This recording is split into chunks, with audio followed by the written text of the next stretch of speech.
The ASUS ROG Ally is one of the best handheld gaming devices launched last year. It pivoted a lot of mainstream brands to launch their own devices like Lenovo Legion and MSI. While it is not perfect, it is undoubtedly a catalyst in the industry. What is up guys, this is Gian of Gadget Pilipinas. In this video, we're going to review the ASUS ROG Ally X. Just in case you want to know, there is also an article version of this review. This video is not in any way sponsored by ASUS ROG, but they did send us this review unit for our review. They neither paid us to review this device, nor even let us keep this as well. So with that out of the way, let's get started.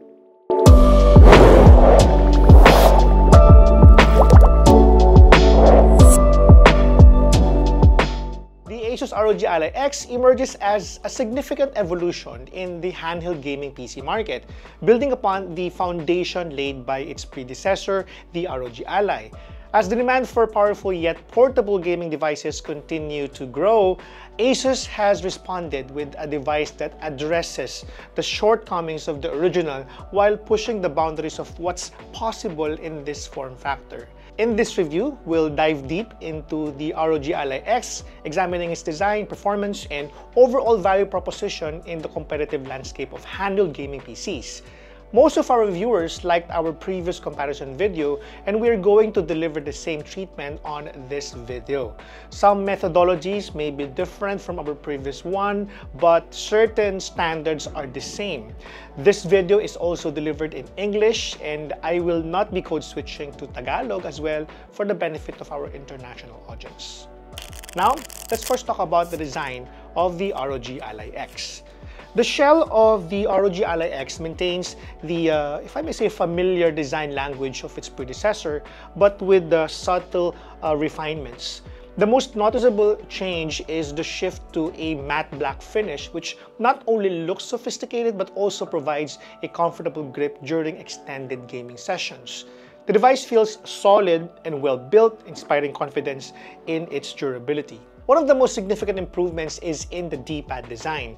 ASUS has addressed criticisms of the original Ally's D-pad by implementing a more responsive and tactile solution. The new precision D-pad is reportedly suitable for 5 million cycles, ensuring longevity and improved accuracy for retro gaming and even fighting games.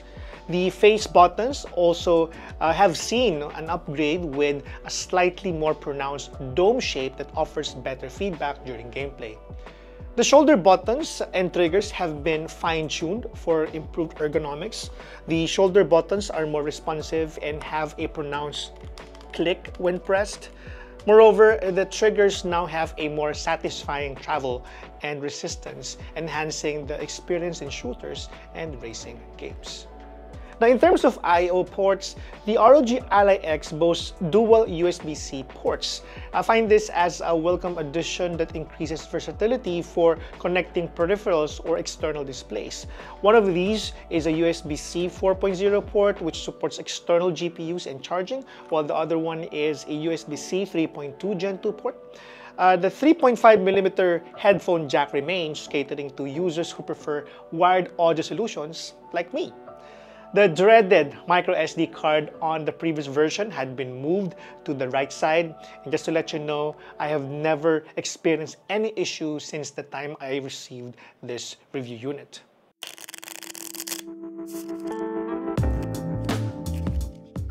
The ROG Ally X retains the impressive 7-inch IPS-level display of its predecessor. The display is Full HD 1920 by 1080 resolution and has a smooth 120Hz refresh rate. This combination delivers crisp visuals and fluid motion, essential for an immersive gaming experience. The panel's brightness reaches up to 500 nits, which significantly enhances outdoor visibility and HDR content enjoyment. I honestly wanted this new version to have OLED, but doing so would further increase its already premium price. Probably give modders a month or two until we see a more solid workaround to our OLED cravings. Now, the display is capable of reproducing 100% of sRGB color gamut and supports AMD FreeSync Premium, ensuring smooth gameplay with minimal screen tearing.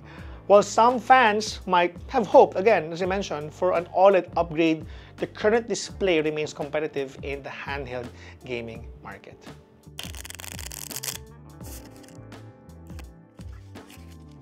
ASUS has also made significant strides in the software department with the ROG Ally X. The device runs on Windows 11, providing access to a vast library of PC games and applications. But the star of the show is the updated Armoury Crate SE 1.5.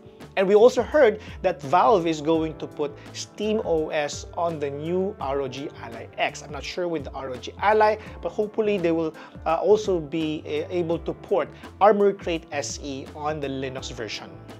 Now, the question is, why would I need an Armoury Crate SE? The fact is that this has been refined to offer a more intuitive and gamer-friendly interface. It serves as a central hub for managing system settings, performance profiles, and game libraries.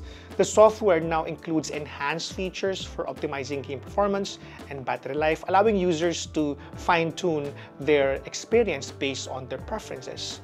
I understand that having Armoury Crate SE 1.5 and SteamOS might be a bit contradicting, but hopefully at least the command center on or seen on the Armoury Crate SE 1.5 would be ported to the SteamOS version, should they do that in the future, which I hope they would.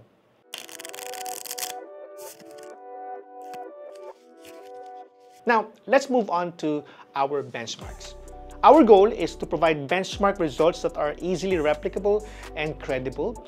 We follow a, if I may say, scientific method approach, eliminating as many variables as possible.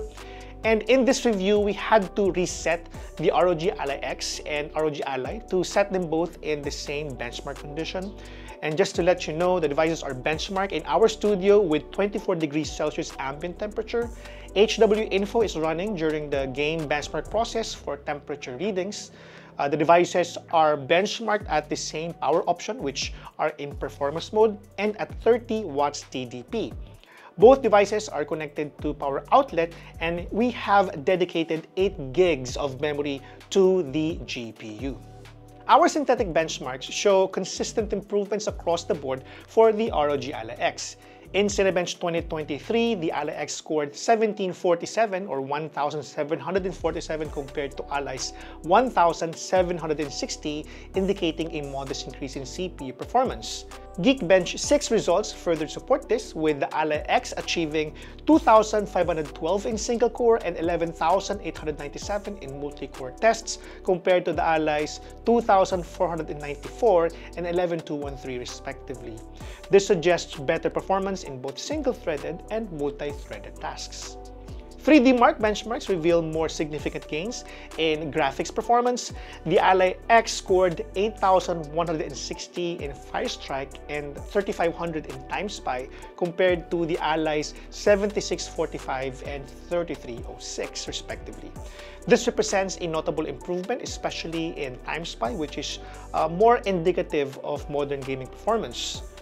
The PC Mark 10 score that we got, it's 7281 for the Ally X versus 7048 for the Ally, also suggesting better overall system performance in day-to-day tasks.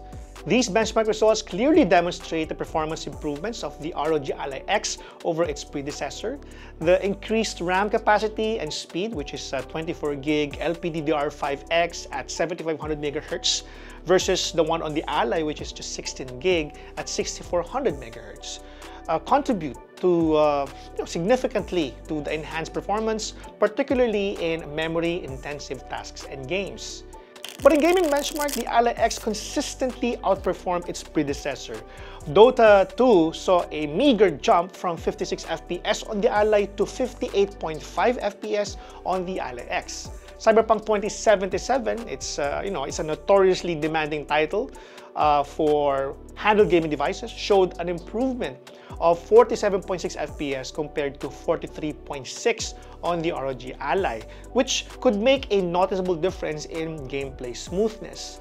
Note though that I ran 2 instances of benchmarks for Cyberpunk 2077. There's a Steam Deck preset, which I just talked about, and another one using Ultra preset. The Ultra preset result is rather interesting because the ROG Ally performs slightly better than the Ally X. Interesting. Returnal and Assassin's Creed Mirage also saw nominal frame rate increase as well.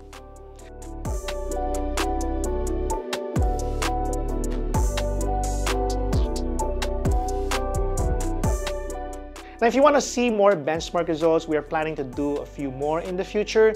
But in the meantime, I highly encourage you to check out the YouTubers like The Fox, Retro Game Core, and Taki Udon for comprehensive benchmarks at various TDP settings. But overall, the ROG Ally X demonstrates improved thermal management, likely due to refinements in the cooling system design. ASUS has implemented a new zero-gravity thermal system with a dual fan design, which keeps the device cool and quiet in any orientation. This allows for more consistent performance during extended gaming sessions. Now, let's move on to the battery side of things, which is where the ROG Ally X truly shines. Now, the massive improvement in battery life is attributed to the larger 80 watt-hour battery in the Ally X compared to the 40 watt-hour battery in the original Ally. I talked about this in my previous video.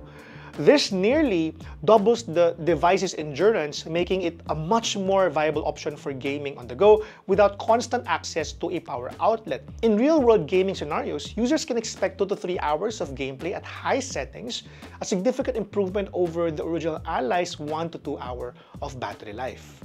This gaming device represents a significant leap forward in the handheld gaming PC market. It successfully addresses many of the criticisms leveled at its predecessor while pushing the boundaries of performance and battery life in this form factor. The Ally X marginally outperforms the original Ally across all benchmarks, with improvements ranging from 5% to 20% depending on the task. The increased RAM capacity and speed play a crucial role in this enhanced performance, particularly in memory-intensive applications and games. The gaming experience, at least for me, on the Ally X is noticeably smoother with higher frame rates across all tested titles. This improvement is especially valuable in demanding games where every frame counts. Thermal management on this device has been refined, resulting in lower peak temperatures under load. This not only contributes to system longevity, but also helps maintain consistent performance during extended gaming sessions.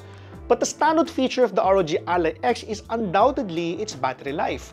With nearly double the capacity of its predecessor, the Ally X offers unprecedented endurance for a Windows-based handheld gaming PC.